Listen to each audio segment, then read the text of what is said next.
ఆదికాండం 18వ అధ్యాయాన్ని మనం ధ్యానం చేసుకోబోతున్నాం, లేదు దాన్ని చదువుకుంటూ ఉన్నాం. ఈ అధ్యాయాన్ని 2 ముక్కలు చేయొచ్చు.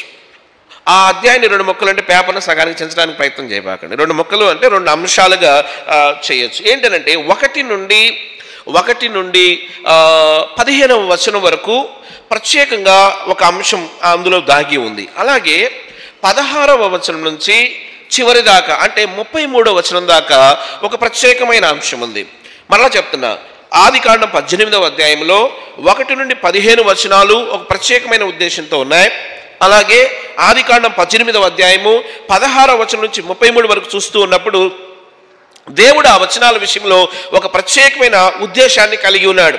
అది మంచి ఎండాకాలం, మంచి సమ్మర్, అంటే ఎండ కాస్తున్న సమయం. ఆ టైంలో దేవుడు త్రిసభ్య కమిటీని ఒకటి ఏర్పాటు చేశాడు. ఈ త్రిసభ్య కమిటీ అంటే 3 అంటే ఎంత? 3. త్రిసభ్య కమిటీలో ఎందరు ఉండాలంటే 3 ఉండాలి. బాగుంది. ఈ 3కి ఒక బాధ్యత ఏంటో రెస్పాన్సిబిలిటీ అంటే ఈ త్రిసభ్య కమిటీకి ఈ 2 పనులు చేయాలి. ఒకటి, ఒక వ్యక్తిని బ్లెస్ చేయాలి, ఇది ఒక పని. రెండవది, ఒక ప్రాంతాన్ని నాశనం చేయాలి. ఒకటి, ఒక వ్యక్తిని బ్లెస్ చేయాలి, ఇది ఒక పని. రెండవ పని ఏంటి అంటే ఒక ప్రాంతాన్ని, సొదొమ గొమొర్రాగా పిలువబడుతున్న ప్రాంతాన్ని నాశనం చేయాలి. ఒకటి ఆశీర్వాదం, ఇంకోటి శాపం. ఒకటి దీవెన, రెండవది ఉగ్రత. ఈ పని చేయడానికి ఒక త్రిసభ్య కమిటీ ఏర్పాటు చేయబడింది. ఈ త్రిసభ్య కమిటీ అంటే ఈ 3 మరి వాళ్ళకి అప్పగించబడిన డ్యూటీలో ముందుకు వెళ్తా ఉన్నారు.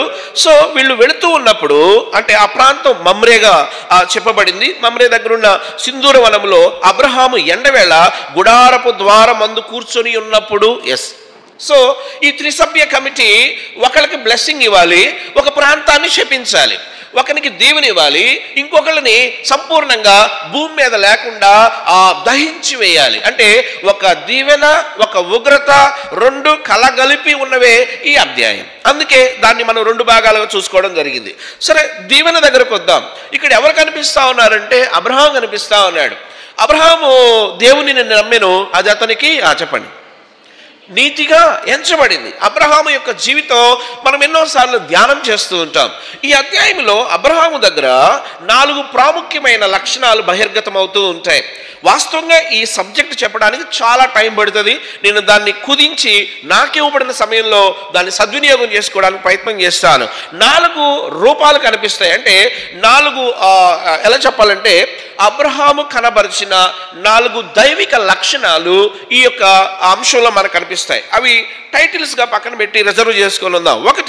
ఒకటి సేవించుటకు వేగిరపడే అబ్రహాము. మొదటి మాట, సేవించుటకు వేగిరపడే అబ్రహాము. ఇది 2 నుంచి 4 వచనాలు కనిపిస్తూ ఉంటాయి.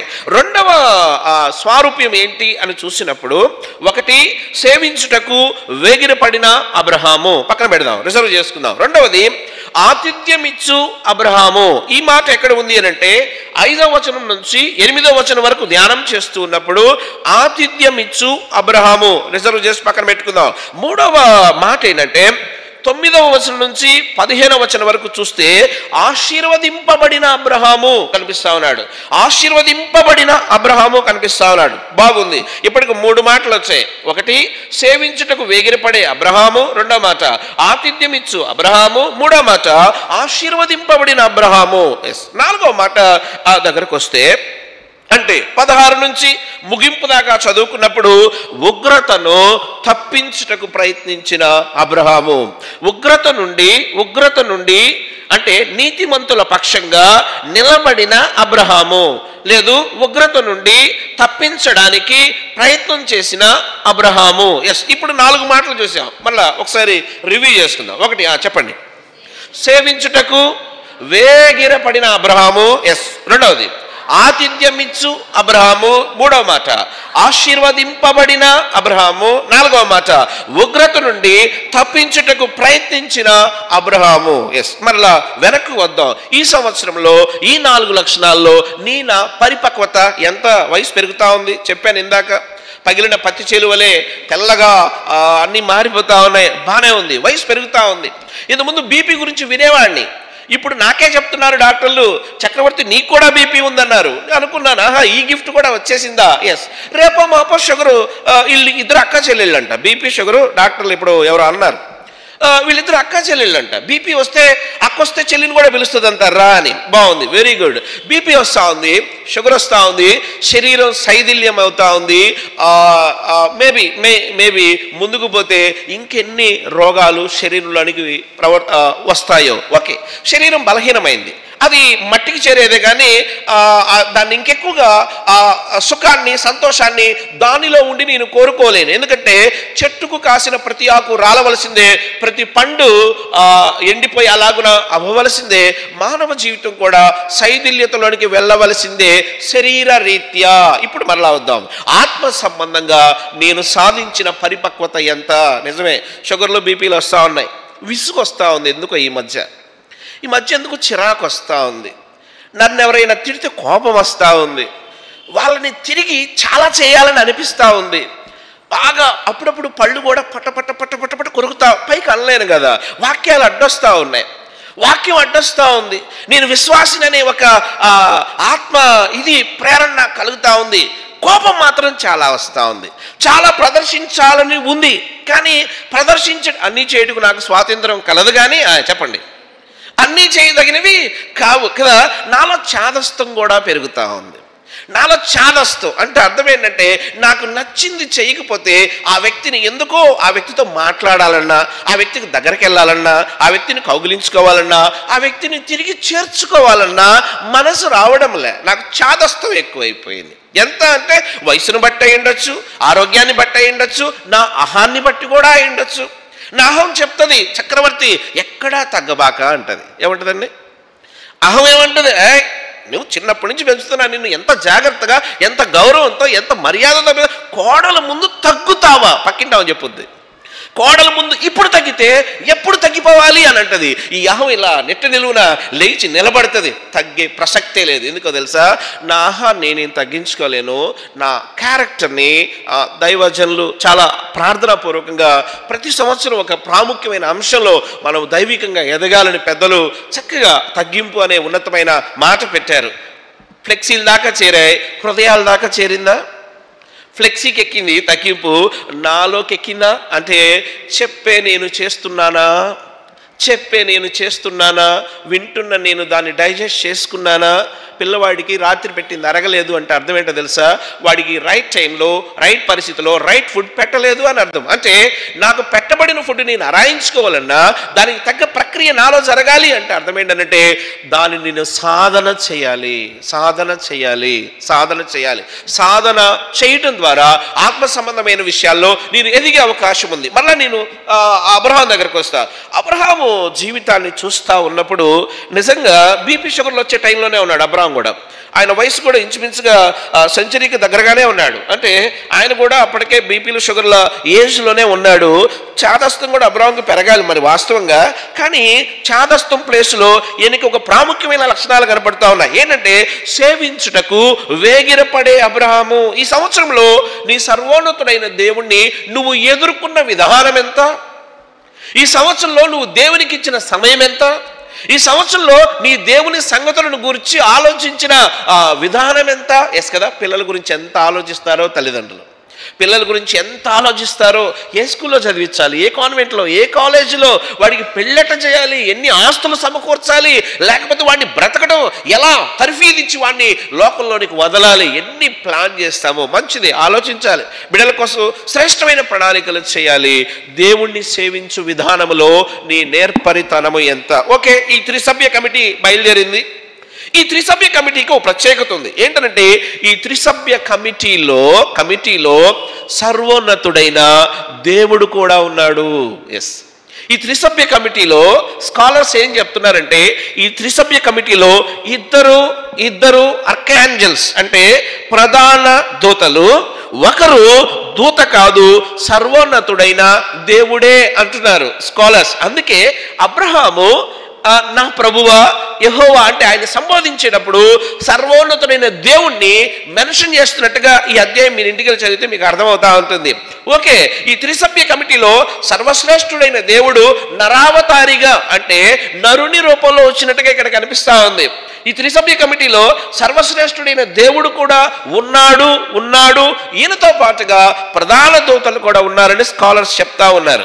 సరే, అసలు యెహోవా దేవుని గురించి ఏమనుందంటే నేను ఆత్మస్వరూపినై ఉన్నాను గనక చెప్పండి, దేవుని గురించి ఏమనుంది? నేను ఆత్మస్వరూపినై ఉన్నాను గనక నన్ను ఆరాధించువారు ఆత్మతోనూ చెప్పండి సత్యముతోనూ ఆరాధించాలి అని చెప్పబడతా ఉంది. ఆత్మస్వరూపి అయిన దేవుడు శరీర స్వభావంలోనికి అంటే మనుష్య రీతిగా ఇది దేనికి సాదృశ్యంగా ఉంది అని అంటే యేసుక్రీస్తు వారికి సాదృశ్యంగా ఉంది. యేసుక్రీస్తు వారు సర్వ మానవులకు ఎలాగున ఆశీర్వాదకరంగా ఉన్నాడో ఏ రీతిగా వారి బ్రతుకులను ఉద్ధరించి వారిని ఆశీర్వాదకరమైన మార్గంలో నడిపి వారిని విమోచించి వారిని ఉద్ధరించడానికి యేసుక్రీస్తు వారు భూమి మీదకు వచ్చిన దానికి ఇది స్వారూప్యంగా ఉంది. అబ్రహామును దీవించడానికి ఒక త్రిసభ్య కమిటీ చూస్తా ఉన్నాం. ఆ కంటిన్యూషన్ లో చదువుకుందాం. ఏమని రాయబడి ఉంది? బాగుంది. ఎండవేళ మంచి ఎండ, 2వ వచనం. అతడు కన్నులెత్తి చూచినప్పుడు 3 మనుషులు అతని ఎదుట నిలవబడి ఉండిరి. అతడు వారిని చూచి గుడారపు వాకిట నుండి వారిని ఎదుర్కొనుటకు పరిగెత్తి నేల మట్టుకు వంగి. ఇక్కడ అబ్రహాము యొక్క విధేయత గాని ఈగర్నెస్ అంటే ఎదురు చూసే స్వభావం గాని కనిపిస్తా ఉంది. ఈ సంవత్సరం అంతట్లో ఈ అబ్రహాం యాటిట్యూడ్ మనలో ఉందా లేదా చెక్ చేసుకుందాం. ఆయన ఏం చేశాడు? వారిని చూచి ఇది లుక్ ఆన్ టు గాడ్ అంటే దేవుని వైపు చూడడం. ఈ 2024వ సంవత్సరంలో ఎన్నిసార్లు కష్టం వచ్చినప్పుడు, బాధ వచ్చినప్పుడు, శ్రమ వచ్చినప్పుడు, ఇరుకొచ్చినప్పుడు, ఇబ్బంది వచ్చినప్పుడు, రోగం ముదిరినప్పుడు, లేకపోతే ఇంకా రకరకాల పరిస్థితులు వచ్చినప్పుడు, ఆత్మీయ క్షీణత వచ్చినప్పుడు మనం దేవుని వైపు చూడటానికి ప్రయత్నం చేశాం. ఎన్నిసార్లు దేవుని వాక్యం వైపు చూడటానికి ప్రయత్నం చేశాం. ఎన్నిసార్లు దేవుణ్ణి ఎదుర్కొనే వారంగా ఉన్నాం. ఎన్నిసార్లు దేవుణ్ణి మన యొక్క వ్యక్తిగత జీవితంలోనికి ఆహ్వానించిన వానిగా ఉన్నాం. మానవునికి తెలివితేటలు ఎక్కువ. ఎంత తెలివితేటలు అంటే బ్రెయిన్ ఒక వండర్ఫుల్ ఫంక్షన్. మనిషి తనకున్న బ్రెయిన్లో కేవలం 40 లోపే వాడతాడట బ్రెయిన్. ఇంకా రిమైనింగ్ 60 ఐడల్గా ఉంచేస్తాడట. దగ్గరగా 40 to 50 లేదా 60% బాగా స్కాలర్స్ అయితే, అద్భుతమైన స్కాలర్స్ అయితే, ఐన్స్టీన్ అలాంటి వాళ్ళైతే 60 దాకా వాడతారు. రిమైనింగ్ అంతా కూడా ఖాళీయే, ఎంటీ. అంటే అర్థమైందంటే దేవుడిచ్చిన జ్ఞానాన్ని దేవుని ఎదుర్కొనడానికి, దేవుణ్ణి సేవించడానికి మనం ఎంత ఈ సంవత్సరంలో ఆయన సన్నిధిని ప్రేమించిన వారంగా ఉన్నాం. వాక్యంలో ఏముందో చూడటానికి ప్రయత్నం చేద్దాం. కీర్తనల గ్రంథం 20వ అధ్యాయము 6 నుంచి చూస్తే చాలా శ్రేష్టమైన మాట రాయబడి ఉంటుంది. ఏమని రాయబడి ఉంది? కీర్తనల గ్రంథం తెలియను తన దక్షిణ బలము చూపును, తర్వాత పరిశుద్ధ ఆకాశంలో నుండి ఆయన నాకు ఉత్తరం ఇచ్చును. ప్రశ్న ఈ సంవత్సరంలో నీవు ఎన్నిసార్లు పరిశుద్ధ దేవుని యొక్క స్వరాన్ని విన్నావు? లేదు, ఎన్నిసార్లు ఆయన ఆన్సర్ని నువ్వు పొందుకున్నావు? ఎన్నిసార్లు నీ సొంత జ్ఞానంతో ముందుకెళ్ళడానికి ప్రయత్నం చేశావు? మన దేవుడు ఎలాంటి దేవుడు అక్కడ చాలా స్పష్టంగా ఉంది. నువ్వు అడిగితే ఆయన ఎంత మంచిగా స్పందిస్తాడు, ఆయన ఎంత గొప్పగా నీ మాట వింటాడు అనే మాటకి అక్కడ రాబడి. యెహోవా తన అభిషిక్తుని రక్షించునని నాకు ఇప్పుడు తెలియను, రక్షణార్థమైన తన దక్షిణ హస్తబలము చూపును, తన పరిశుద్ధ ఆకాశములో నుండి ఆయన ఉత్తరమిచ్చును. అంటే నీకు ఉత్తరమిచ్చే దేవుడు ఉన్నప్పుడు నీవు ఎంతగా నీ జీవితంలో ఎదురయ్యే ప్రతి ప్రశ్నకి జవాబుగా ఆయనను ఆశ్రయించావు. 7వ వచనానికి వద్దాం. కొందరు రథములను బట్టి, కొందరు గుర్రములను బట్టి అతిశయపడుదురు, మనమైతే మన దేవుడైన యెహోవా నామమును బట్టి అతిశయపడుదుము. ఒకటి, ఆయన యొక్క వాయిస్, లేకపోతే నీ సమస్యల్లో, నీ పరిస్థితుల్లో ఆయనకి ప్రార్థన మొదలుపెట్టినప్పుడు ఆయన స్వరాన్ని ఎన్నిసార్లు విన్నావు? రెండవది, నీవు దేని యందు అతిశయిస్తూ ఉన్నావు? నీ జ్ఞానాన్ని బట్టా, నీకున్న వైభవాన్ని బట్టా కదా. కొందరట ఎలా అతిశయిస్తారట? రథములను బట్టి. ఇప్పుడు కారు ఉంటే పెద్ద లెక్క లేకుండా పోయింది, కానీ నా చిన్నప్పుడు ఎవడైనా మారుతి కారు దాకా కూడా వద్దు, అప్పుడు లోనా అని ఉండేది. లోనా సన్నగా చిన్న బండి ఉండేది. ఆ రోజుల్లో లోనా ఉంటే వాళ్ళు చాలా ధనవంతులు అన్నట్టుగా ఫీల్ అయ్యేవాళ్ళు. చాలా అంటే మంచి రిచ్ అన్నట్టుగా ఫీల్ అవ్వాలి. మారుతి 800 ఉంటే ఆ రోజుల్లో కార్ అంటే అదిరా అని అనుకునేవాళ్ళు. ఇప్పుడు ఎవడో లెక్క చేయటం లేదులే. ఇప్పుడు విషయానికి వద్దాం. దేనిని బట్టి నీ అతిశయం? నీ ఉద్యోగాన్ని బట్టా, నీ సంపాదనను బట్టా, నీ బ్యాంక్ బ్యాలెన్స్ని బట్టా, దేన్ని బట్టి అతిశయం? ఎందుకు నువ్వు అందరిలో కలవలేకపోతా ఉన్నావు? ఎందుకు నిన్ను ఒక సెపరేట్ ఎంటిటీగా మార్చుకున్నావు? అందరికీ అంటే నీ డిగ్నిటీ ఎవరి ముందు ప్రదర్శించడానికి? దేవుడు నిన్ను దాసుడుగా ఉండమని కోరితే నువ్వు యజమానిగా ఉండడానికి ఎందుకు ప్రయత్నం చేస్తా ఉన్నావు? ఎందుకు డామినేట్ చేస్తా ఉన్నావు?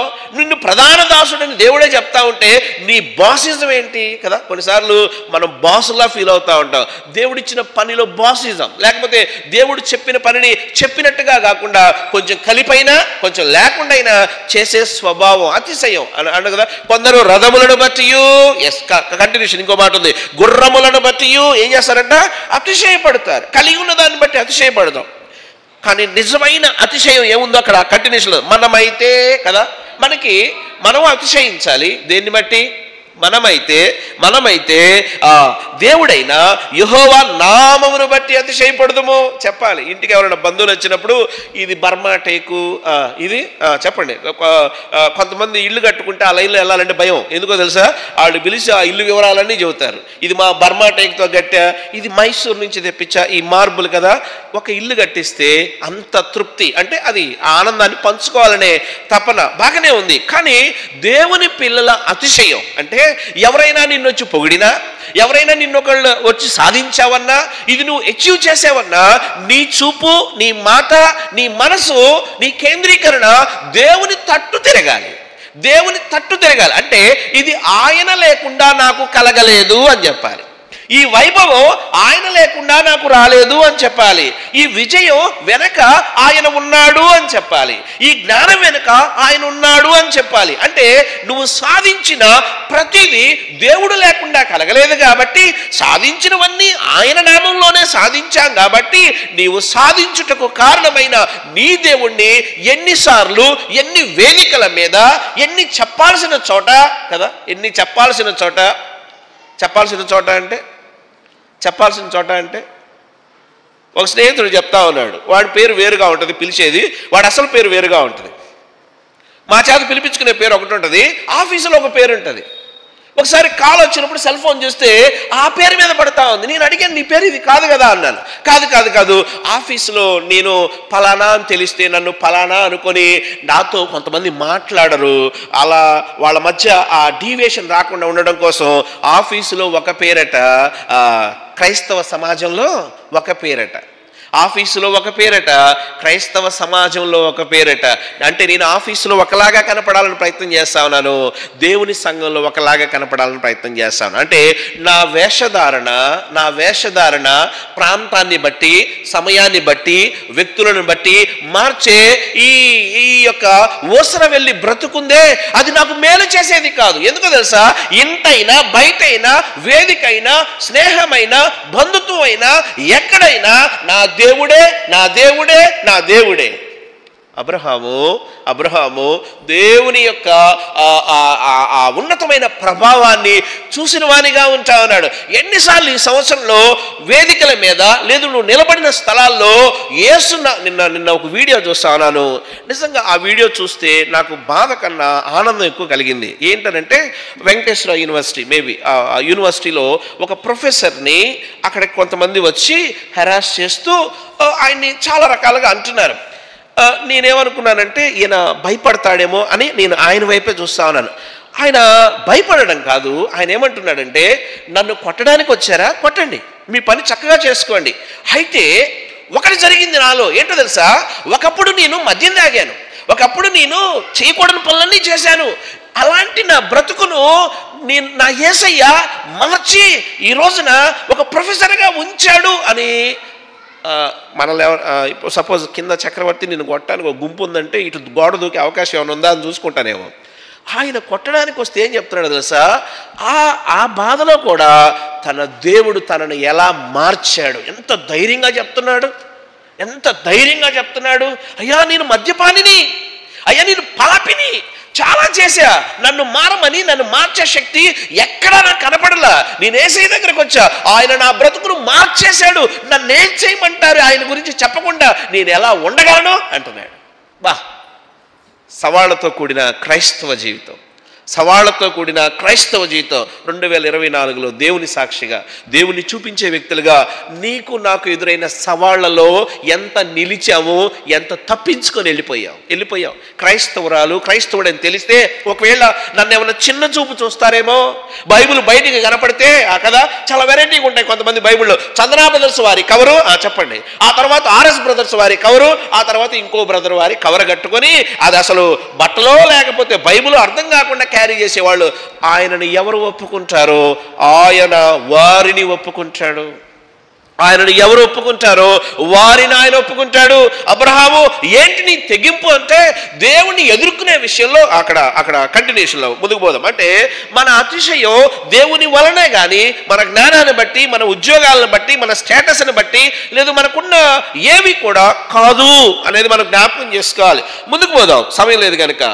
అబ్రహాం ఏం చేశాడు అంటే వారిని చూసి గుడారపు వాకిటి నుండి వారిని ఎదుర్కొనుటకు పరుగెత్తి, ఈగర్నెస్, మామూలుగా వెళ్ళి కూడా రండి బ్రదర్ అని పిలవచ్చు, రండి బ్రదర్ రండి ప్లీజ్ మా ఇంటికి రండి అని కూడా పిలవచ్చు. ఇక్కడ అబ్రహాములో ఏం కనిపిస్తా ఉందంటే ఈగర్నెస్, అంటే సర్వశ్రేష్టమైన వారిని తన ఇంటిలోనికి ఆహ్వానించాలనే తపన. అంటే దైవత్వాన్ని, లేదు దేవుని యొక్క ఉన్నత స్థితిని అర్థం చేసుకున్నవాడే దైవికమైన వ్యక్తుల దగ్గరికి, దైవికమైన పరిస్థితులను బలంగా కోరుకోవడం. చాలా ఒక అనౌన్స్మెంట్ జరుగుద్ది కొద్దిసేపు ఆగితే. క్రిస్మస్ సందర్భంగా ఒకవేళ 2 లేదా 3 ఫ్యామిలీలు గ్యాదర్ అయ్యి ఏమన్నా చిన్న ప్రేయర్ మీటింగ్ మీ ఇంట్లో పెట్టుకుంటే చెప్పండి, పెద్దలుగా వచ్చి వాకింగ్ చెప్పి వస్తాము అని అనౌన్స్మెంట్ నెల రోజుల నుంచి జరుగుతుంది. దగ్గరగా నాకు తెలిసి నెల రోజుల నుంచి జరుగుతుంది. కానీ చాలాసార్లు ఈ అనౌన్స్మెంట్ మీద మనుషుల దృష్టి ఎందుకో రావడంలే, నాకు అది అర్థం కాల. ఈ అనౌన్స్మెంట్లో ఏమి దాగి ఉంది, ఏ రక్షణ కొరకు మనం పనిచేయాలి, దేనికోసం మనం ఉన్నాం, దేవుని కోసం మనల్ని ఎందుకు ఏర్పాటు చేసుకున్నాడు, ఏ పని కోసం దేవుడు మనల్ని పిలిచాడు, ఏ పని చేయడానికే మనం ఉన్నాం అనేది ఆ కాన్షియస్నెస్ లేదు నాతో కూడా కలిపి చాలాసార్లు అంటే చూద్దాంలే చేద్దాంలే కానీ దేవుడు అందుకే పిలిచాడు. కానీ దేవుడు ఆ పని చేయడానికి మనల్ని ఏర్పాటు చేసుకున్నాడు. నీ జనాంగంలో నుండి నిన్నే ఎందుకు బయటికి తీశాడో తెలుసా? నీ వలన నీ ఇరుగు పొరుగు వారందరూ బ్లెస్ చేయబడాలి, నీ వలన నీ స్వజనులు తెలుసుకోవాలి, నీ వలన నీ ఇంటి పేరోళ్ళు తెలుసుకోవాలి, లేకపోతే నువ్వు అనుకుంటున్న ఆ శాఖ, ఆ వర్గం, ఆ గుంపు తెలుసుకోవాలి. మరి నువ్వే చెప్పకపోతే, నువ్వే తెలియజేయకపోతే, నువ్వే కామ్గా వెళ్ళిపోతే నువ్వు అసలు ఒక సంఘానికి రిప్రజెంటేటివ్ అని నీ పక్కింటావు తెలుసా? నువ్వు ఆ సంఘంలో నాయకుడు అని నీ పక్క ఆయనకైనా తెలుసా? ఈయన ఒక పరిశుద్ధ సంఘానికి వెళతాడు, అక్కడ పరిశుద్ధుడైన దేవుడు ఉన్నాడు, పరిశుద్ధ దేవుణ్ణి సేవించే అన్న ఆ గొప్ప స్థితిలో ఉన్నాడని నీ పక్కింటోళ్ళన్నా గుర్తెరిగారా కదా? ఎంత రహస్యమైన భక్తో, ఎంత నేను, నా పిల్లలు, నా కుటుంబం, ఎవరు ఎలా పోతే నాకేంటి కదా? అంటే ఆత్మల ఎడల భారం లేని స్థితి. అబ్రహాము నీకెందుకు ఇంత భారం? అబ్రహాము అక్కడ చూశాడంట మంచి ఎండ టైం, ఎంత అంటే అల్లంత దూరంలో చూసి పరిగెడతా ఉన్నాడు అంటే దేవుని సన్నిధి విషయంలో నీ శ్రద్ధ ఎంత? ఓ ప్రశ్న అడుగుతాను, కష్టమైన ప్రశ్న కాదు, చాలా తేలికైన ప్రశ్న. మన ఆరాధన ఎన్నింటికి చెప్పండి? ఎన్నింటికి వచ్చావు? ఆరాధన ఎన్నింటికి?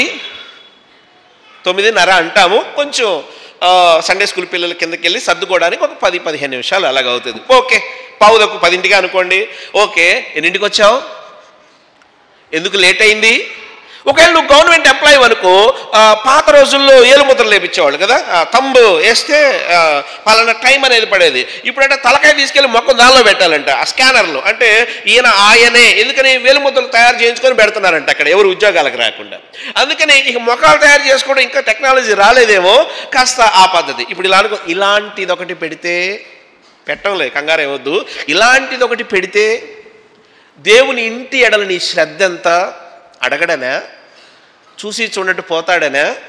క్షమిస్తాడనా? ఎంత నిర్లక్ష్యం! ఈ 2024వ సంవత్సరంలో దేవుణ్ణి ఎదుర్కోవడానికి నువ్వు చూపిన చొరవ ఎంత? ఈ 2024 సంవత్సరంలో దేవుని పని చేయడానికి నేను అవైలబుల్ అని ఎంతగా చెప్పావు, ఎంత చొరవ తీసుకొని నువ్వు దేవుని పనిలో ఇన్వాల్వ్. అబ్రాహాం ఎందుకు పరిగెత్తుతావు? వచ్చేవాళ్ళు ఇటే వస్తారు, నువ్వు అంత పరిగెత్తి అంత ఇది చూపించాలా కదా? అవును, చూపించాలి. ఎందుకో తెలుసా? దేవుని ప్రజలు దేవుని నీ ఎదుర్కొనే విషయంలో ఈగర్నెస్ ఉండాలి. ఆరాధనకి వెళ్ళేటప్పుడు తపన ఉండాలి. ఒక్క నిమిషం లేట్ అయితే ఫీల్ అవ్వాలి, బాధపడాలి. ఒక్క నిమిషం లేట్ అయితే ఏడవాలి. దేవుని సన్నిధిలో దేవుని వాక్యాన్ని పోగొట్టుకుంటే, సగం వర్తమానం అయిపోయిన తర్వాత వస్తే నువ్వు ఎంత భాగ్యాన్ని పోగొట్టుకున్నావో తెలుసా? ఎంత ధన్యతను పోగొట్టుకున్నావో తెలుసా? ఎంత లేట్ కమ్మర్గా ఉన్నావో తెలుసా? నీ విషయంలో దేవుడికి కలిగే చింత ఎంత గొప్పదో తెలుసా? పాటలు పాడేది టైంపాస్ కోసం కాదండి. అసలు పాటల ద్వారా కూడా కీర్తనీయుడైన ఆయనను కీర్తించడానికి, ఆ కీర్తించే స్వరం ఏది? ఆ పాటలు పాడే టైంలో నువ్వు లేవుగా, కీర్తించే భాగ్యం పోగొట్టుకున్నావుగా, ఆది ఎంతో అంతమేదో తెలియకుండా పోయిందిగా.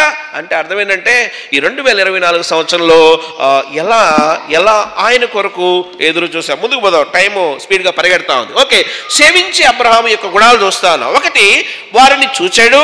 2, పరిగెత్తాడు. 3వది ఏం చేశాడంటే వాళ్ళని చూసి అతడు వారిని చూచి గుడారపు వాకిటి నుండి వారిని ఎదుర్కొన్నట్టుకు పరిగెత్తి నేల మట్టుకు వంగడం. బెండ్ అనేది ఏంటి అని అంటే,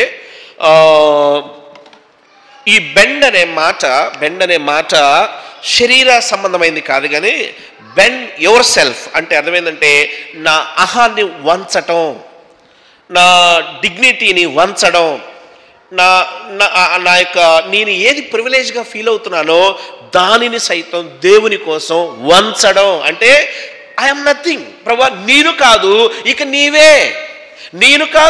ఇక నీవే అని చెప్పడం. అబ్రహాము బెండ్ అనే మాట అర్థం ఏంటో తెలుసా?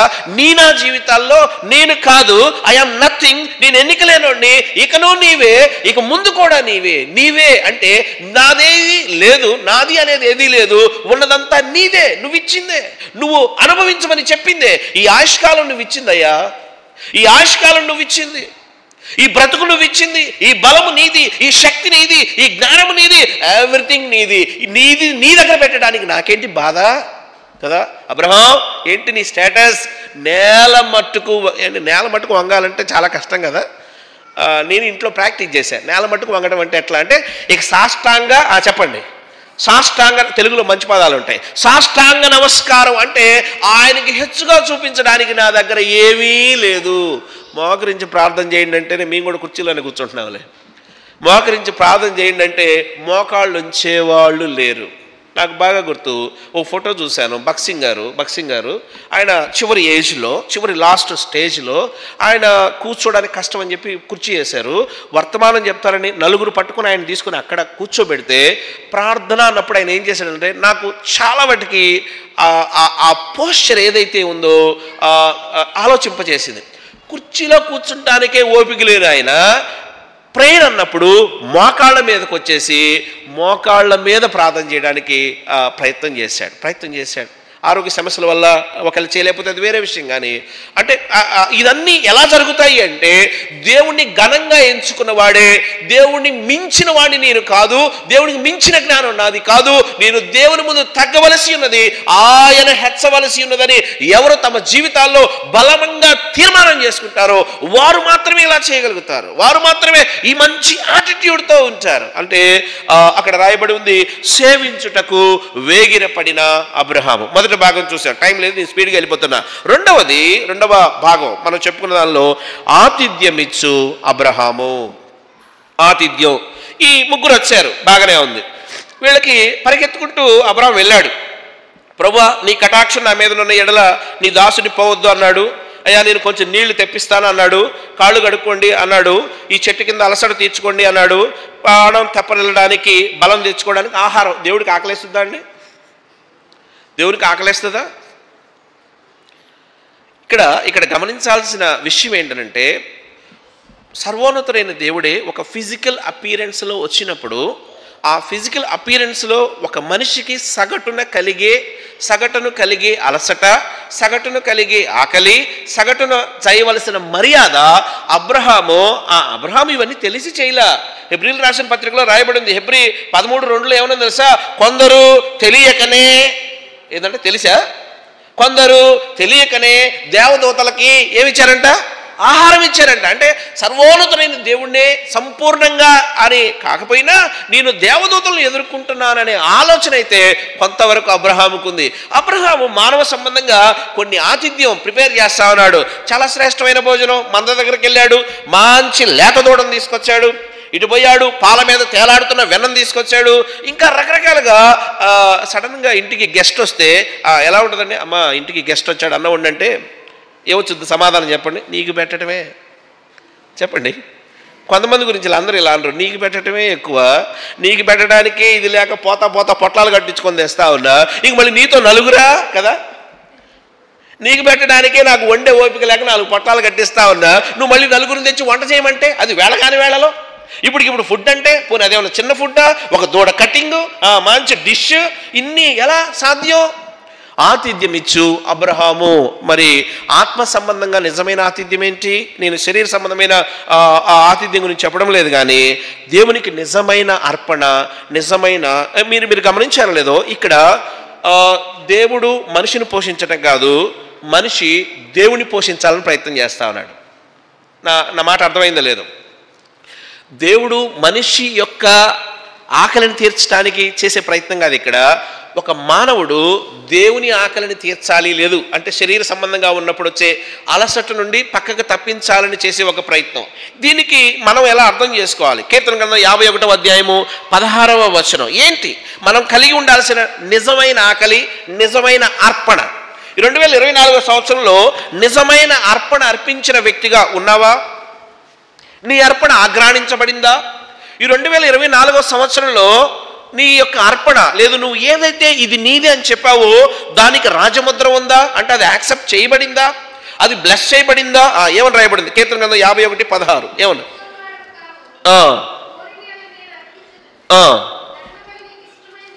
దహన బలి నీకు కాదు. తర్వాత విరిగి నలిగిన మనసే దేవునికి ఇష్టం కదండి. ఎంత శ్రేష్టమైన మాట! దేవుణ్ణి నువ్వు ఎలా తృప్తిపరచగలవు? దేవుణ్ణి ఎలా నువ్వు సంతోషపెట్టగలవు? ఏం చేస్తే దేవుడి ఆకలి తీరుతుంది కదా? అబ్రహాం అంటే తన దగ్గరున్న ప్రొవిజన్స్ని టకటక వాడేసి శ్రేష్టమైన ఆతిథ్యం. మరి దేవుణ్ణి నేను సంతోష పెట్టవలనన్నా, దేవుణ్ణి నేను తృప్తిపరచవలనన్నా, దేవుణ్ణి నేను గణపరచవలనన్నా నా దగ్గరేముంది? ఏముంది అంటే విరిగి నలిగిన మనస్సు ఆయనకి చెప్పండి ఇష్టం. ఎంత విరగొట్టబడ్డాం! దేవుడు వాక్యం మాట్లాడుతూ ఉన్నప్పుడు ఇది నాకే అని ఎన్నిసార్లు అనుకున్నాం? దేవుడు నాతో మాట్లాడుతున్నాడు, నన్ను నేను విరగొట్టుకోవాలి, నా బ్రతుకుని నేను బ్రద్దలు నా పాపపు స్వభావాన్ని బ్రద్దలు చేసుకోవాలి. దేవుడు కోరుకున్న ఆ నిజమైన హృదయార్పణ నేను దేవునికి ఇవ్వాలి. ఎన్నిసార్లు అనుకున్నాం? ఎన్నిసార్లు అలా సిద్ధపడ్డాం? ఎన్నిసార్లు ఆ విరిగి నలిగిన మనసుతో ఆయనను తృప్తిపరచడానికి మనం ప్రయత్నం చేశాం? ఆయనట నక్కలకు బొరియలు ఉన్నాయి, చెప్పండి. ఆకాశ పక్షులకు గూళ్ళున్నాయి, మనుష్య కుమారుడు తలవాల్చుకున్నట్టుకు ఏమి లేదట స్థలం. ఆయన ఎక్కడుంటాడు? ఆకాశము నా సింహాసనము, చెప్పండి. భూమి నా పాదపీఠమని చెప్పిన దేవుడు ఎక్కడుంటాడు? ఆకాశము నా సింహాసనము, భూమి నా పాదపీఠమని చెప్పిన సర్వోన్నతుడైన దేవుడు ఎక్కడుంటాడు తెలుసా? విరిగి నలిగిన హృదయంలోనే దేవుడు ఉంటాడు. ఎందుకంటే ఆ విరిగి నలిగిన హృదయంలో నుండి వచ్చే ఆ అర్పణ దేవుణ్ణి సాటిస్ఫై చేస్తుంది. నీ కన్నీటి ప్రార్థన దేవునికి ఇష్టం. నీ పాపపు స్వభావాన్ని తీసివేసుకోవడం దేవునికి ఇష్టం. నువ్వు కడగబడిన అనుభవంలోనికి వచ్చి రూపాంతర స్వభావంలోనికి రావడం దేవునికి ఇష్టం. ఆదివారం మందిరానికి వచ్చి ఎవరు నిలబడి మాట్లాడుతున్నా దేవుడు నాతో మాట్లాడుతూ ఉన్నాడు, సూటిగా మాట్లాడుతూ ఉన్నాడు, స్పష్టంగా మాట్లాడుతూ ఉన్నాడు. నా బ్రతుకు ఇది. ఏమండి, సంస్కారవంతమైన సోపు ఏదంట?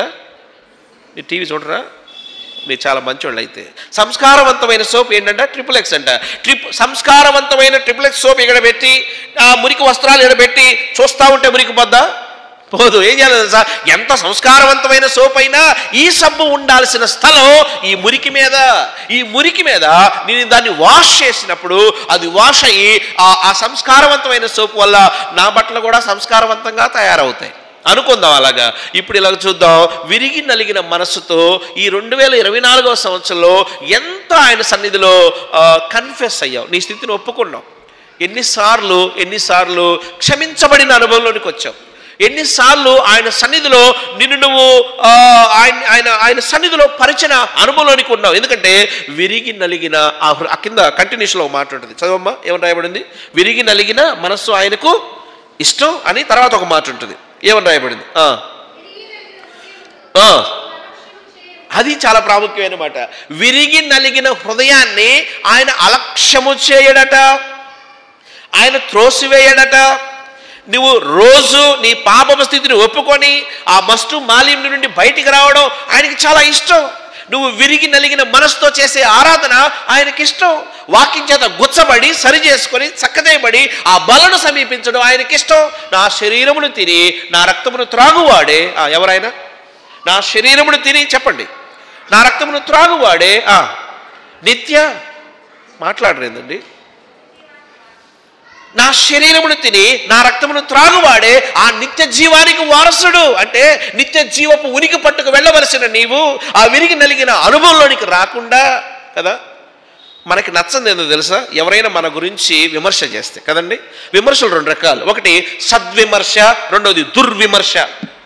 ఒకటి సద్విమర్శ, రెండవది దుర్విమర్శ. అంటే అర్థం ఏంటంటే ఒక విమర్శ, సద్విమర్శ ఎలా ఉంటుందో తెలుసా? నాలో ఉన్న స్థితిని చూడలేని నా సహోదరుడు నా గురించి కొంచెం కఠినంగానో సున్నితంగానో నన్ను విమర్శ చేయటం. క్రైస్తవులకి ఒక ప్రాముఖ్యమైన లక్షణం ఉండాలి. ఎప్పుడైనా ఎవరైనా నీ దగ్గరకు వచ్చి నీలో ఇది బాగోలేదు అంటే తిరిగి అటాక్ చేసే కన్నా ఒక్క నిమిషం ఆలోచించి ఈ వ్యక్తి ఈ లక్షణాన్ని నాలో చూడాలనుకుంటున్నాడు, ఇది నాలో ఉందా లేదా అని ఒక్కసారి జస్టిఫై చేసుకుంటే మనం అద్భుతంగా రూపాంతరంలోనికి వచ్చే అవకాశం. దుర్విమర్శ ఉంటుంది. అంటే ఈయనకి కోపం, ఈయనకి కక్ష, ఈయన నీ ముఖం చూడాలంటే ఈయనకి బాధ, నిన్ను ఒప్పుకోలేడు. ఈయన మనస్సు అంగీకరించదు.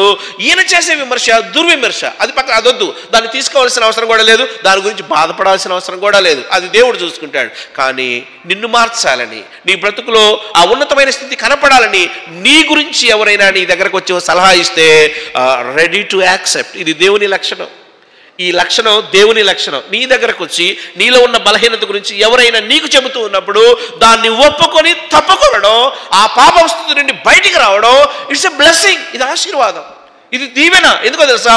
అది నిన్ను మహిమలోనికి తీసుకువెళ్ళేదే కానీ ఆ విమర్శ నిన్ను దిగజార్చేది కాదు. అంటే అర్థం ఏంటంటే దేవుడే కొన్నిసార్లు కొంతమంది ద్వారా నిన్ను ఆత్మీయంగా బలపరచడానికి ప్రయత్నం చేస్తాడు. అబ్రహాము ఏమిచ్చావు?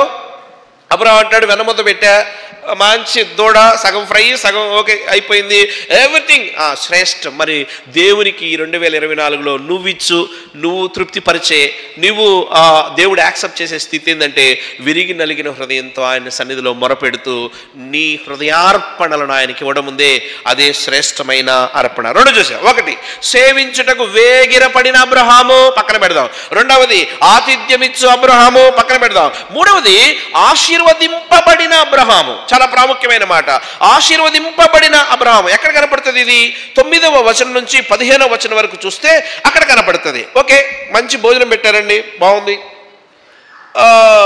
భోజనం పెట్టిన తర్వాత బాగుంది అమ్మ, బాగా వండావు అంటే ఆ ఇంటి ఆవిడకి కొంచెం బాధ కూడా కలుగుతుంది. ఇంత తిన్నాడు, పోతా ఒక మాట అయినా అనొచ్చు కదా. బాగుందంటే మాకు సాటిస్ఫాక్షన్ ఉంటుంది కదా, మంచిది. ఓకే, ఈ వచ్చిన వాళ్ళు ఆ మాట అనకుండా ఏమంటున్నారంటే 9వ వచనంలో వారు అతనితో నీ భార్య అయిన శారా ఎక్కడున్నదని అడగగా. జనరల్గా ఎక్కడ ఉంటుంది? ఇప్పటిదాకా ఏం చేసింది శారక్క? వంట చేసింది. జనరల్గా ఏముంటుంది? వంట, కాస్త చెమట ఇలా అనుకుంటా స్ట్రెస్లో ఉండుండొచ్చు. ఏమని ఉందంటే అక్కడ, అదిగో గుడారంలో ఉన్నదని చెప్పినందుకు ఆయన మీదిటికి కాలమును నీ యొద్దకు నిశ్చయముగా మరలా వచ్చేదను, అప్పుడు నీ భార్య అయిన శారాకు ఒక కుమారుడు కలుగును. ఎస్, దేవుణ్ణి మనం చాలా సంకుచిత స్వభావంతో ఎస్టిమేట్ చేస్తాం, అంచనా వేస్తాం. కాదు, నువ్వు అనుకున్న దానికన్నా గొప్పవాడు దేవుడు, నువ్వు ఆలోచించిన దానికన్నా గొప్పవాడు దేవుడు, నువ్వు చెప్పే వాటికన్నా ఎక్కువగా నీ గురించి ఎరిగిన వాడు దేవుడు. నువ్వు అనుకున్న దానికన్నా ఆయన గొప్పవాడు, నువ్వు ఆలోచించిన దానికైనా ఆయన గొప్పవాడు, నువ్వు ఆశించిన దానికన్నా ఎక్కువగా ఇవ్వగలిగిన వాడు. షారా ఫుడ్ పెట్టింది, బాగుంది, కొంచెం స్ట్రెస్లో ఉంది. షారా ఎక్కడ? ఓకే, అక్కడ ఉంది. ఏంటి సార్ మీదటికి ఏంటంట దేవుని గురించి మనం కొన్ని సంగతులు ఈ 9 నుండి 15 వచనాలు ఇంటికి వెళ్ళి, నాకు సమయం లేదు, నా టైం అయిపోయింది. 9 నుండి 15 వచనాలు మీరు ఇంట్లో ధ్యానం చేయండి. మీకు 4 విషయాలు బహిర్గతం అవుతాయి. ఒకటి దేవుని గురించి, ఒకటి మన కొరత ఎరిగిన దేవుడు. ఫస్ట్ పాయింట్, మన కొరత ఎరిగిన దేవుడు. అబ్రాహాం కొరత ఏంటి? పిల్లలు లేరు. ఎన్ని సంపాదిస్తే ఏముందండి, దాన్ని అనుభవించేవాళ్ళు లేనప్పుడు? ఎన్ని సంపాదిస్తే ఏంటి మంచి పిల్లలు లేనప్పుడు? ఎన్ని సంపాదిస్తే ఏంటి మాట ఏనని పిల్లలు ఇంట్లో ఉన్నప్పుడు? ఎంత సంపాదిస్తే ఏంటి ఎదురాడే స్వభావం కలిగిన మూర్ఖులు ఇంట్లో ఉన్నప్పుడు కదా? పిల్లలు ఉండాలి. ఆ పిల్లలు కూడా ఎలాంటి వాళ్ళు అయి ఉండాలి? మంచి పిల్లలు అయి ఉండాలి, మాట వినే పిల్లలు అయి ఉండాలి. అబ్రహాము యొక్క అవసరాన్ని ఎరిగిన దేవుడు అబ్రహాము అడగక ముందే ఒక స్టేట్మెంట్ ఏంటో తెలుసా? ఇలా అనుకుందాం, మన దేవుడు ఎంత గొప్పోడంటే మన కొరత ఎరిగిన దేవుడు. ఎస్, పదే పదే పదే పదే పాడిందే పాటరా, అదేదో దాసుడు అన్నట్టుగా చెప్పిందే చెప్పుద్ది. కీళ్ళ నొప్పి తగ్గించి ప్రభా, ఏంది ఈ 70 ఏళ్లలో కూడా కీళ్ళ నొప్పి తగ్గుద్దా?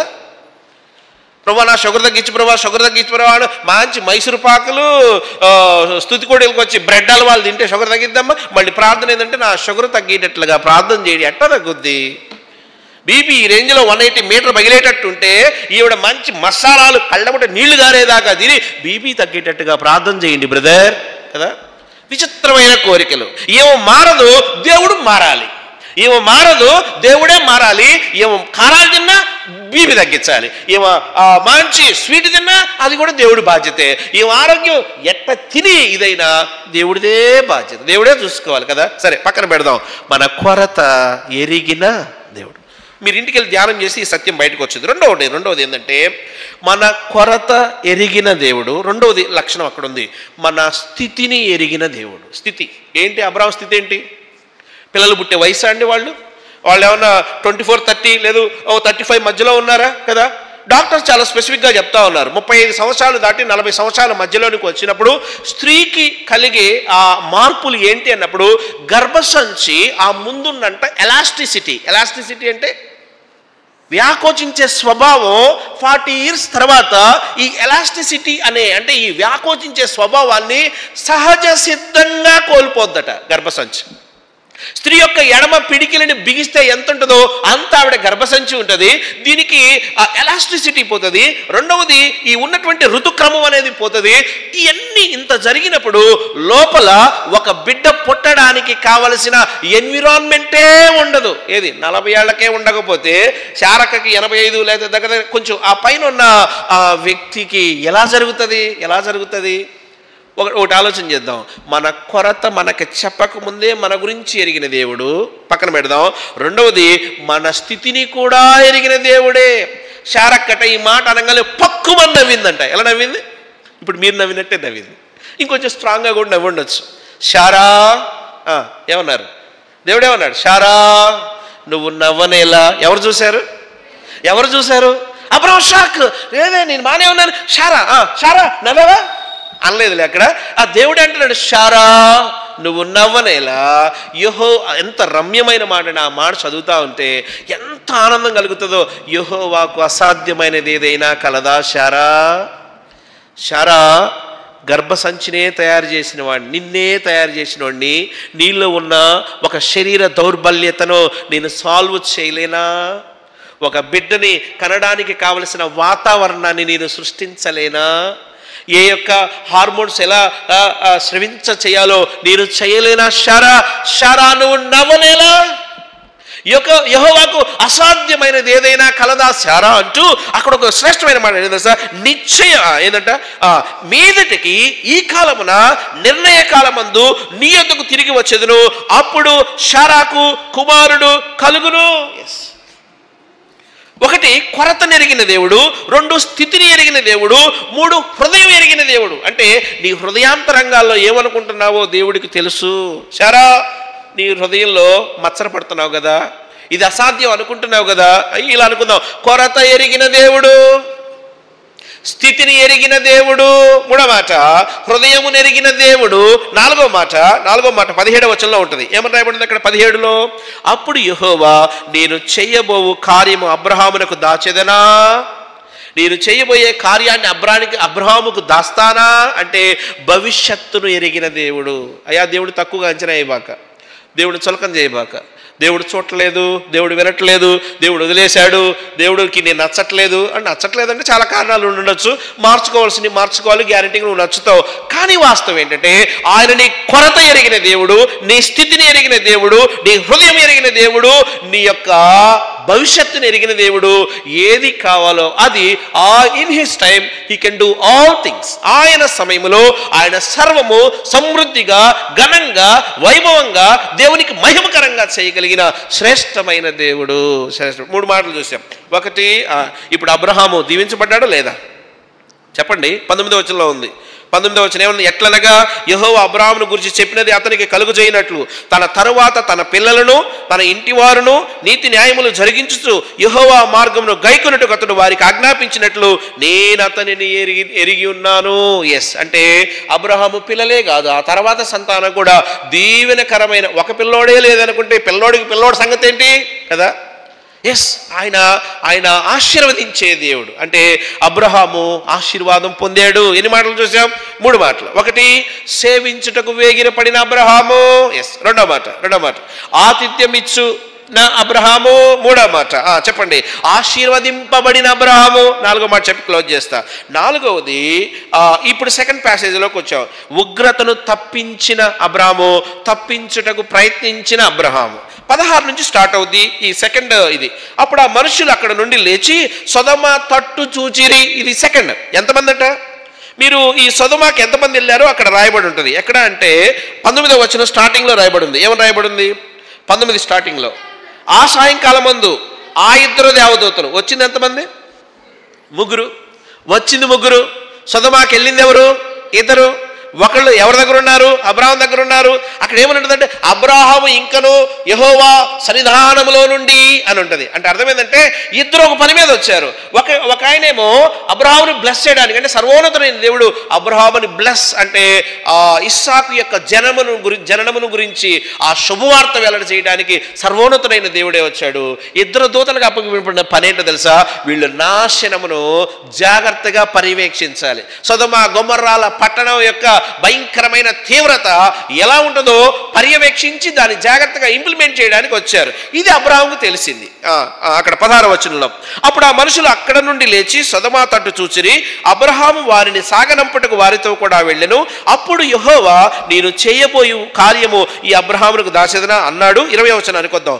మరియు యెహోవా సొదొమ గొమొర్రాలను గూర్చి మొర గొప్పది గనుక వాటి పాపము బహుభారమైనది గనుక నేను దిగిపోయి నా యొద్దకు వచ్చిన ఆ మొర చొప్పుననే వారు సంపూర్ణముగా చేసిరో లేదో చూచెదను, చెయ్యని ఎడల నేను తెలుసుకొందునెను. ఇది సొదొమ గొమొర్రా పట్టణాల మీద వచ్చిన ఒక భయంకరమైన తీవ్రత. ఏమండి, గతంలో కూడా చెప్పుకున్నాం, 10 ఇళ్ళు అవతల ఇల్లు తగలబడుతుందని ఎవరు చెప్పారు? ఎలా ఉంటావు? నేను ఎలా ఉంటానన్నా, మంచి టీవీలో ఏదో వస్తా ఉంటా. ఇప్పుడు టీవీలో కూడా చూస్తున్నాడులే, సెల్ ఫోన్లో తలకాయ పెడితే ఎప్పుడు వస్తానో బయటికి తెలియదు. తలకాయ తీసుకెళ్ళి లోన పెడతా, పక్కిల్లు తగలబడినా నాకు ప్రాబ్లం లేదు, ఎందుకంటే సెల్ ఫోన్ ఉంది కదా. సరే, 10 ఇళ్ళు అవతల ఇల్లు తగలబడుతుంది. ఏదో ఒక టైంలో ఆ మంట, ఆ సెగ, ఆ నిప్పులు ఎక్కడ దాకా వచ్చే అవకాశం ఉంది? మన ఇంటి దాకా కూడా వచ్చే అవకాశం ఉంది. ఇక్కడ ఆల్రెడీ ఆశీర్వాదంతో నింపబడ్డాడు అబ్రహాం, కొరత తీరిపోయింది, సంపూర్ణతలోకి వచ్చేసాడు అబ్రహాం. కానీ ఒక చింత ఏంటో తెలుసా? తన పక్కనున్న తన జనులు ఎవరున్నారు అక్కడ? సొదొమ గొమొర్రాలు ఎవరున్నారండి? లోతున్నాడు. దేవుణ్ణి మీరు ఇది ఇంటికి వెళ్ళి నిదానంగా ధ్యానం చేయండి, ఎంత బాగుంటుందంటే అక్కడ అంటాడు, అయ్యా 23వ వచనం ఏమన్నది అక్కడ? అబ్రహాము ఇంకా యెహోవా సన్నిధిని నిలిచి ఉండెను. అప్పుడు అబ్రహాము సమీపించడం, అయ్యా దుష్టులతో కూడా నీతిమంతుల్ని నాశనం చేస్తావా? ప్రశ్న ఏంటో తెలుసా? దుష్టులను నాశనం ఓకే, సరే పక్కన పెడదాం, వాళ్ళతో కలిపి వీళ్ళను కూడా నాశనం చేస్తావా? దేవుణ్ణి ప్రశ్నించడం. మీరు ఇది చదివితే 3 విషయాలు కనపడతాయి. 22వ వచనంలో తను ఆశీర్వదించబడిన తర్వాత కూడా దేవుని సన్నిధిలోనే ఉన్నాడు. 23వ వచనంలో నీతిమంతుల పక్షాన నిలుచుటకు తీర్మానం చేసుకున్నాడు. నీతిమంతుల పక్షాన నిలవబడటకు తీర్మానం చేసుకున్నాడు. ఇప్పుడు ఇలా ప్రశ్న వేద్దాం, మన కళ్ళ ముందు ఎంతోమంది నశించిపోతున్నారు. భారం ఎంత? రాజ్యం మీదకి రాజ్యం, ప్రజల మీదకి ప్రజలు. మీరు ఐక్యరాజ్య సమితి ఏం చెప్తా ఉందంటే అసలు ఇది వరల్డ్ వార్కు నాంది అని చెప్తూ ఏమీ ఎరగని చిన్న పిల్లలు సైతం కూడా బంతుల్లాగా వాళ్ళ తలలు పుచ్చకాయలు పగిలిపోతా ఉన్నారు. అసలు చెయ్యి కాలు పోగొట్టుకున్న ఒక పిల్లవాడు తనకు చెయ్యి కాలు పోయిందనే ఇది కూడా సెన్స్లో లేడు. ఎందుకంటే తనంతా దానికి ఇవ్వబడిన మత్తు అలా ఉంది. ఆ ఉన్న ఒక్క చేత్తో ఆడుకుంటా ఉన్నాడు. ఆ డాక్టర్ ఏమంటున్నాడు తెలుసా, ఈ పిల్లవాడికి ఆ రెండో చెయ్యి లేదన్న విషయం కూడా ఇంకా సెన్స్లోకి రాలేదండి కదా. మన పిల్లోడికి ఎదురురాయి తగిలితే ఎంత బాధపడిపోతామో, మన పిల్లోడు కొంచెం పడితే వాడికి ఎక్కడ దెబ్బలు తగిలి అని పెద్ద పెద్ద ENT డాక్టర్ల దగ్గర తీసుకెళ్ళి వాడిని స్కాన్ చేసి అడావుడి చేస్తామో. నశించిపోతున్నారండి జనాభా, నాశనం అయిపోతున్నారండి జనాభా, శవాల గుట్టలుగా మారుతున్నారండి, రాక్షసుల కన్నా దారుణంగా తయారయ్యారండి. ఎంత భయంకరమైన పరిస్థితిలో అహం చంపుకోలేడు. ఓడిపోయానంటే అవమానం. ఈ ఓడిపోయానని ఒప్పుకునే మనసు లేకే కొన్ని లక్షల మంది ప్రాణాలను పరంగా పెడుతున్నారు. అబ్రాహం దగ్గరికి వద్దాం. అబ్రాహం బ్లెస్ చేయబడ్డాడు. ఇంట్లో థ్యాంక్స్ గివింగ్ మీటింగ్ పెట్టాలి యాక్చువల్గా ఇంటికి పోయి. కానీ పక్కన సొదొమ గొమొర్రా నాశనం అవుతే అంటాడు, అయ్యా ఒకవేళ 50 మంది ఉండి ఈ 50 మందిలో ఒకవేళ నీతిమంతుల పర్సంటేజ్ కొంచెం తక్కువగా ఉంటే ఒకవేళ నువ్వు దాన్ని నాశనం. కాన్వర్సేషన్ మీరు చూస్తే ఆ కింద ఎంత బాగుంటుందో. 26వ వచనం, యెహోవా సొదొమ పట్టణంలో 50 మంది నీతిమంతులు నాకు కనబడేలా వారిని బట్టి ఆ స్థలమంతటిని కాయుదును. వెంటనే 27 అంటాడు, ఇదిగో ధూళియు బూడిదనయున్న నేను ప్రభువుతో మాటలాడ తెగించుచున్నాను. అబ్రాహాము నువ్వు ఎవరిని ఎదుర్కొంటున్నావో తెలుసా? అబ్రాహాము నువ్వు ఎవరికి ఎదురుగా మాట్లాడుతున్నావో తెలుసా? నిజమే, నేను బూడిద లాంటోడ్నే, నేను దుమ్ము లాంటోడ్నే, కానీ ఒక విషయంలో నేను తెగిస్తున్నా, దేవునితోనే ఎదురు మాట్లాడుతున్నా. ఏంటో తెలుసా? ప్రభువా, నీతిమంతులు కొద్ది మంది ఉన్నా వారి కోసం నువ్వు మొత్తాన్ని చేయొద్దు, ఆ నీతిమంతులను సంరక్షించు. ఈ ఫైట్ చూస్తే ఒక సత్యం నేర్చుకుందాం. ఉగ్రతను ప్రజల మీదగా పడకుండా ఉండడానికి లేదు. ఆ నీతిమంతులు అంటే అక్కడ లోతున్నాడు, లోతు ఫ్యామిలీ ఉంది, ఎంతో నీతిమంతుడని దేవుడే చెప్పాడు లోతు గురించి. సో అక్కడ నీతిమంతులకు ప్రమాదం వస్తుంది అన్నప్పుడు అడ్డం పడిన అబ్రహాం అడ్డం పడ్డాడంతే, తెగించిన అబ్రహాం. మనకి యూట్యూబ్లో వస్తూ ఉంటాయి, పలానా చెంగయ్య గారు ప్రొఫెసర్ గారిని కొట్టారంటే సహజమేలే బ్రదర్ కదా. ఎంతమంది ప్రార్థన చేశారు, చర్చీలు కూలుస్తున్నారు, ఎంతమంది ప్రార్థన చేస్తున్నారు, మిషనరీలు ఏడుస్తున్నారు, లగ్జరీలు కదండి. నేను చాలాసార్లు చెప్తా ఉంటాను, ఇలాగా మాట కటువుగానే ఉంటుంది కానీ అర్థం చేసుకోవడానికి ప్రయత్నం చేద్దాం. ఏసీ 5 నిమిషాలు ఆగిపోతే ఎంత కోపం వస్తుందో, తిరిగే ఫ్యాన్ కరెంటు పోతే కరెంటు వాడిని ఎంత తిడతామో. ఏసీ ఫ్యాన్ 2 లేని చూడని ప్రాంతాల్లో సేవ చేస్తున్న మిషనరీలు ఉన్నారండి, మీకు తెలుసా? వాళ్ళు సేవకు రావటం ద్వారా, వాళ్ళ ఆత్మలు సంపాదించడం ద్వారా వాళ్ళు చాలా పోగొట్టుకున్నారు, ఆరోగ్యాలతో సహా. బాధ ఉందా? స్పందించే గుణం ఉందా? ప్రార్థించే తత్వం ఉందా? ఈ 2024లో నీ కళ్ళ ముందు భయంకరమైన యుద్ధాలు జరుగుతుంటే ఒక్కరోజైనా వాళ్ళ కోసం ఉపవాసం ఉండి, ప్రభువా ఈ తీవ్రత నుండి ప్రజలను తప్పించండి, ఈ రక్షణ లేని స్థితిలో నుండి ప్రభువా వారు రక్షించబడే స్థితిలోకి వచ్చేట్లుగా సహాయం చేయండి అని ఎంత అంగలార్చాం. ప్రియదేవుని బిడ్డ, నీతిమంతులు హింసించబడతారు, దేవుని రాకలో జరుగుతాయి. అయితే నీ బాధ్యత వారి విషయంలో నువ్వు ప్రార్థన చేసి ప్రార్థనాపూర్వకంగా మొరపెట్టవలసిన బాధ్యత నీకుంది. నీతిమంతుల విషయంలో తెగించిన అబ్రహాము. ప్రార్థన చేసుకుందాం, ప్రభువుని అడుగుదాం. ప్రభువా, నిజమే, నా జీవితంలో నేను ఇతరుల కోసం ప్రార్థన చేసిన దానికన్నా నా కోసం